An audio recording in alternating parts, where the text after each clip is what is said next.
naganap sa maraming ahensya ng ating pamahalaan. Kaya importanteng komite. At yan lamang ang isang komite na nakita ko sa Senado na meron siyang sariling logo. At saka sariling rules ata yan, Sen, ano? Hindi, lahat naman ng komite may kanya-kanyang rules. Pero ito may sariling logo lang siya.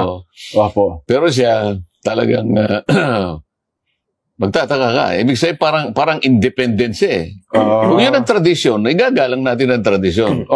Sa tingin ko, ay talagang binigyan siya ng ganung katangian sapagkat ang kanilang gawa hindi kakaiba.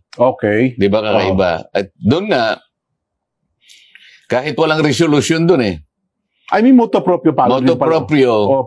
Pagka naisip ng chairman, sige, simulan ninyong mag-build up ng case dito sapagkat ito ay nabanggit ng Pangulo sa kanyang SONA kamakailan lang. Alam nga namang hindi tayo maging alerto sa mga bagay-bagay na Pangulo na mismo ang nakapansin. Napansin din naman ng mga iba. Kaya lang opisyal na binanggit ng Pangulo. Di ba? Tama po. At hindi lang binanggit. Tinakot pa sila, di ba? Yun na nga. Ano sabi? May mga pasaring pa ang Pangulo. Hindi pasaring, diniretso eh. Ano sabi niya, Nelson? Mahiya naman kayo.